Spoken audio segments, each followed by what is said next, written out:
Jadi video ini adalah rangkuman trip gue di Bangkok dan Phuket selama kurang lebih 7 hari. Bakal banyak banget hal yang gue lakuin, gak cuma jajan dan belanja. Nih sebelumnya kita ke IKEA dulu ya. Ini di H-1 ya. Gue tuh sebenarnya pengen lihat koper. Cuma di IKEA ini kopernya gak lengkap, cuma ada size 18 dan 14. Padahal gue butuhnya yang 24. Jadi ya udahlah kita makan aja ya. Seperti biasa nih, kalau ke IKEA pasti pesennya Swedish meatball. Terus biasanya sih gue tambahin garam gitu 2. Pokoknya bener deh, kalian kalau misal ke IKEA tuh harus pesan meatball sama mushroom soup. Kayak menurut gue itu comfort food banget sih. Ya udah deh, oke lanjut deh. Intinya gue udah nyari di IKEA dan di The Mall Depok itu dua-duanya nggak ada. Jadi ya udah nggak jadi beli koper. Ternyata di IKEA nggak ada koper yang gede, adanya yang 16 sama 14 inci doang.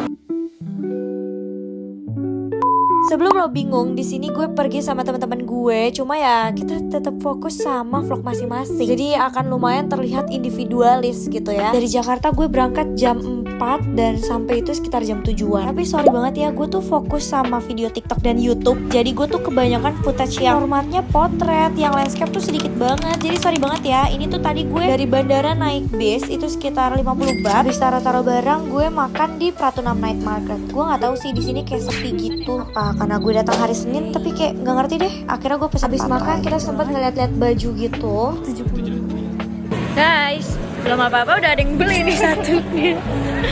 Tiba-tiba dia beli baju gitu buat nanti di Phuket. Karena kemarin gue datangnya malam, jadi the next day, which is hari ini gue tuh pergi ke Khao Yai pakai travel. Gue udah booking dari Jakarta sih, dan harga itu cuma 500.000. Jadi dianterin pulang pergi dari hotel. Tour guide-nya itu orang Indo. Kita ke Toscana Valley, terus kita juga ke kebun bunga gitu, lucu banget. Untuk nama tournya itu Azkia Tour. Gue tuh udah sempat bikin di YouTube Short gue. Kalau misal mau lihat yang lebih lengkap bisa di YouTube Short gue. Intinya enak banget sih karena bener-bener seharian dari pagi sampai jam 7 malam. Cuma saran gue kalau mau ke Khao Yai itu jangan di bulan Agustus deh, soalnya kemarin tuh gersang banget. Tapi ya tetap sih lumayan puas banget foto-foto di sini. Dan kita juga diarahin untuk makan di restoran yang halal. Terus dari situ juga gue malamnya sempat mampir ke Tofu dulu karena gue mau jajanin followers gue skincare dan makeup gratis. Emang jujur di sini tuh murah-murah dan lengkap-lengkap banget. Gue aja total belanja tuh cuma 500 ribuan tapi dapat banyak. Kalau lu mau skincare atau makeup gratis jangan lupa follow atau subscribe gue ya. Straight to day 3, hari ini tuh agendanya mau cooking class spesial menu-menu Thailand. Tapi sebelumnya kita belanja dulu ke pasar tradisionalnya Thailand. Today we buy the burger and jujur ini pengalaman seru banget sih ya, kita bisa kenalan sama turis-turis lain. Terus gak usah khawatir karena semua menu dan bahan-bahan yang kita pakai itu halal. Coba deh kalian ikutan, cari aja di klub namanya Silom Thai Cooking School. Harganya cuma 500 ribuan per orang. Dan kita bikin 5 menu masakan termasuk dessertnya ada mango sticky rice. Jadi menurut gue Silom Thai Cooking bener-bener worth it banget. Setelah cooking class gue juga sempat main-main ke daerah Songwat. Ya ibaratnya kalau di Indonesia sih ini kayak daerah-daerah Blok M gitu. Karena isinya anak-anak muda yang pada gitu deh. Ditambah nih kawasan selain banyak pernak-pernik lucu, dia juga nyambung sama Sungai Chao Phraya. Nah, jangan lupa buat sempetin ke Oyster and Things. Apalagi kalau lu suka sama pernak-pernik lucu dan vintage. Wah, ini surganya sih. Tuh, dari benda-benda yang penting sampai nggak penting tapi lucu, semuanya lengkap banget di sini. And nggak cuma ada pernak-pernik lucu di sini, tapi banyak banget makanan-makanan yang viral. Ada dessert, makanan berat. Wah, lengkap deh pokoknya mirip Blok M. Nah, nggak cuma sampai explore Songwat aja, tapi gue nyempetin buat ke cafe yang temanya tuh ala-ala Ghibli gitu. Tuh lihat deh lucu banget ada Yubaba coy. Nah gue emang kesini berdua aja nih sama temen gue yang slay ini. Sambil ngobrol-ngobrol dan santai, kita tuh sebenarnya lagi nunggu karena habis ini kita mau dinner di cruise. Emang lumayan agak hektik ya hari ini, tapi super duper fun sih kalau di Bangkok. Anyway ini gue naik Meridian Cruise, harganya tuh per orang cuma 200 sampai 300 ribuan aja, dan ini tuh all you can eat. Jujur makanannya banyak banget sih. Bahkan gue ngambil salmon tuh berplate-plate loh karena saking enaknya. Pokoknya kalau ngambil Meridian Cruise yang sunset lagi cuaca bagus sih menurut gue worth it ya, karena kita bisa ngeliat sunset di Sungai Chao Phraya. Karena durasi cruise-nya itu sekitar 2 jam, jadi makannya pun puas, gak keburu-buru, dan bisa puas foto-foto juga. Ya sebenarnya pulangnya cuma gitu-gitu aja sih, paling kayak ke night market bentar. Ini juga ada di mall sih. Habis itu langsung pulang ke hotel karena capek banget coy. Next, day 3, waktunya ke Wat Arun. Tapi sorry banget ya, mungkin gue cuma nge-share hasil foto-fotonya karena gue nggak punya footage landscape. Tapi jujur worth it banget sih, gue tuh dapet 700 baht atau sekitar 300 ribuan udah sama fotografer dan sama bajunya. Gue share hasil foto-fotonya ya. Dan kalau lu pengen lihat yang lebih lengkap ada di YouTube Short gue. Nah, habis ke Wat Arun, gue tuh sempat mampir ke Eve and Boy. Itu toko skincare juga, tapi dia tuh lebih gede daripada Tofu dan lebih rapi. Lengkap banget sih di sini, nggak cuma lokal Thailand doang, tapi Korea dan high end juga ada.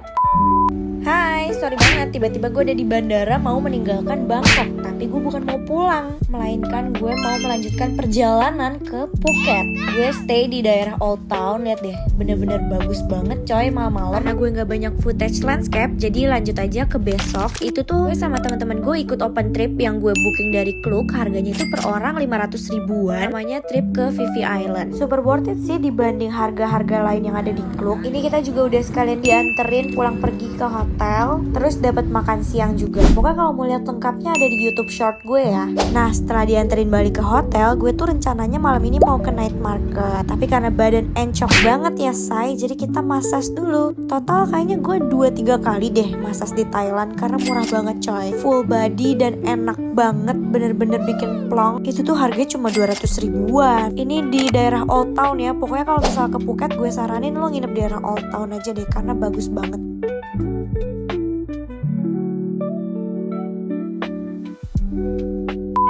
Oke, akhirnya sampai juga di Chilva Market. Ini tuh salah satu night market terbesar di Phuket, makanya gue kesini. Aduh, banyak deh oleh-oleh, baju, makanan, semuanya bikin kalap. Pokoknya pulang-pulang dari Chilva Market, perut gue tuh bener-bener kenyang banget.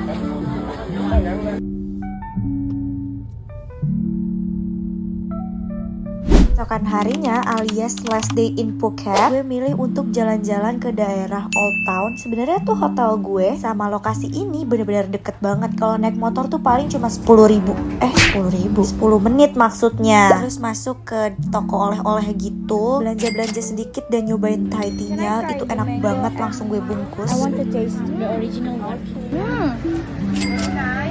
Pokoknya di sepanjang daerah Old Town ini tuh vibesnya kayak gini. Dan gue mau ngajak lo buat ke toko ice cream yang bowl-nya itu bisa lo bawa pulang.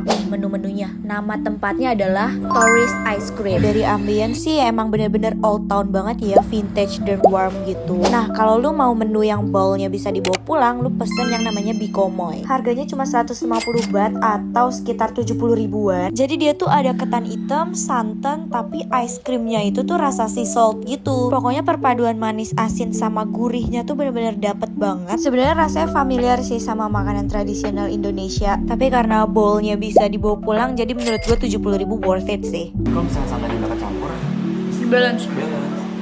Setelah explore yang deket hotel, kita sekarang pergi agak jauhan. Nama tempatnya The Commune. Tapi sejauh-jauhnya cuma 30 menit sih. Tapi ya asal lo tahu pantainya bagus-bagus banget dan vibesnya tuh kurang lebih sama sih kayak Bali. Di sini gue sama teman-teman gue ya sebenarnya cuma pengen tahu tempatnya aja sih, dan kebetulan bagus. Jadi nyantai-nyantai dulu di sini sambil makan siang. Tapi sorry banget ya, menurut gue menunya biasa aja. Even seafoodnya aja menurut gue nggak begitu fresh gitu loh. Tapi karena view-nya bagus jadi oke lah. Jujur tempatnya sih bagus ya, cuma dia tuh kayak tangga-tangga gitu. Jadi gue kurang rekomen kalau misal lo mau pergi ke sini bawa nenek kakek lo yang udah lansia dan butuh kursi roda. Hai guys. Ini adalah keadaan muka gue dan makeup gue di jam 12 siang di Phuket. Panas banget. Panas tapi nggak nusuk sih. Bahkan gue masih bisa ketiduran tadi. Jujur ya, 2 malam nginep di Old Town tuh menurut gue best deal banget sih. Karena gak cuma vibes old-nya aja, bahkan vihara dan juga ke pantai yang bagus tuh juga deket. Cuma ya emang cukup jauh sih kalau misal ke Patong. Tapi menurut gue ini worth it banget sih, karena gak terlalu crowded. Jadi bisa jalan-jalan santai tapi tetap otentik gitu. Finishnya 1 minggu trip yang benar-benar menyenangkan sih. Dan lo tau gak sih, direct tiket dari Bangkok ke Phuket itu harganya cuma 300 ribuan. Maksud gue, beda banget gak sih sama dari Jakarta ke Bali? Ya tripnya sampai sini aja sih. Aduh, HP gue panas banget ngedit ginian hampir 10 menit. Jadi jangan lupa subscribe ya, doain gue semoga gue gak males-malesan nge-YouTube lagi.